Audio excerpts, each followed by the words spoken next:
BTF, Boulot, Tendance et Fun, le podcast qui t'aide à kiffer ta vie au boulot. Créé par Fabrice Allégoët et animé par notre duo de choc, Maxime Taldir et Gabriel Bayer. Bienvenue dans ce nouvel épisode de BTF, Boulot, Tendance et Fun, le podcast qui t'aide à mieux vivre ton quotidien pro sans le transformer en marathon sous pression. Aujourd'hui, on aborde un sujet souvent source de stress, de doutes et parfois de vraies révélations, le management.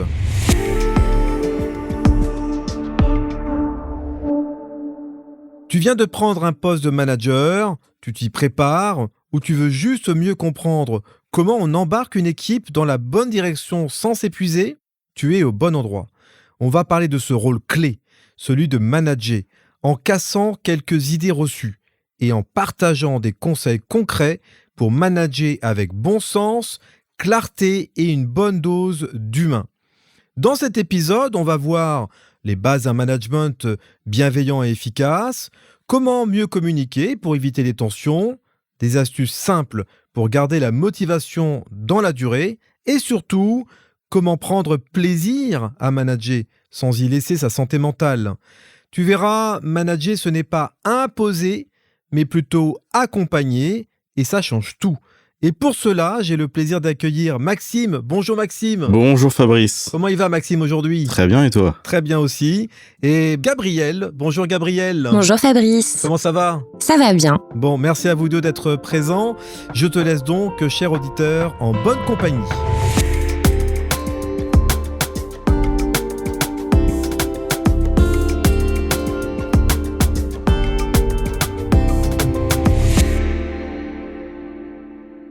Toi qui écoutes, sais-tu ce que veut dire manager sans se prendre la tête ?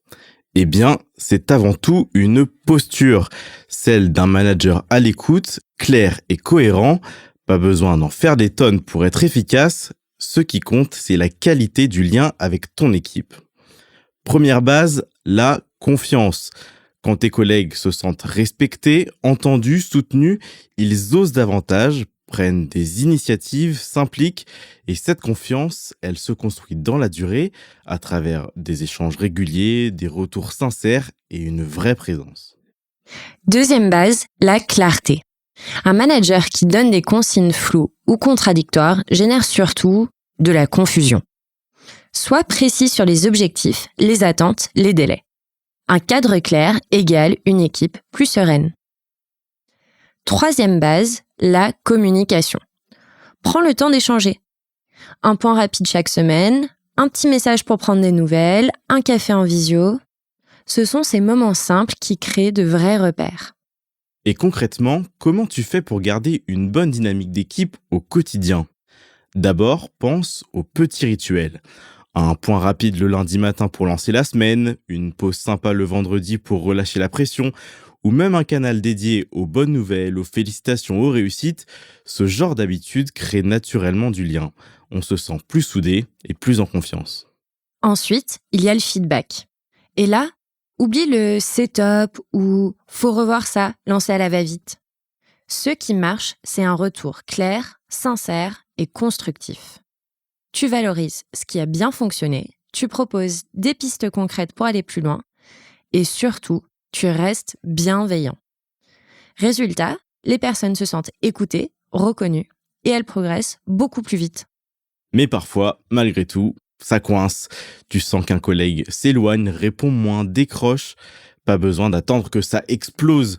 Prends le temps d'échanger en face à face, tranquillement. Peut-être qu'il traverse une période difficile ou peut-être qu'il a juste besoin d'un espace pour parler. Ce petit moment peut vraiment faire la différence. Et si un vrai conflit éclate ? Rappelle-toi, ton rôle, ce n'est pas de trancher comme un arbitre. C'est d'ouvrir un cadre d'échange, de poser les bases pour que chacun puisse s'exprimer sans se sentir jugé. Tu facilites, tu apaises, tu crées les conditions pour que la solution vienne d'eux. Et souvent, ça marche mieux que de vouloir imposer quoi que ce soit. Et puis n'oublie pas, tu n'es pas un robot non plus. Quand la pression monte, rappelle-toi que tu ne peux pas tout contrôler. Adapte les priorités avec ton équipe, donne du sens à ce qu'on te demande et explique pourquoi certains efforts sont attendus. Ça change beaucoup dans l'adhésion. Accorde-toi aussi le droit À la pause, un manager épuisé n'aide personne.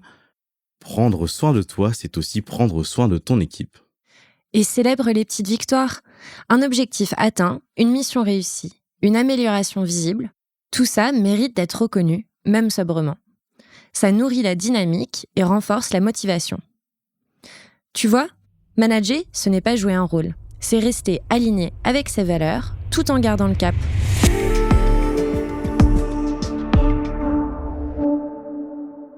Allez, on passe à l'action. Voilà ton challenge du jour.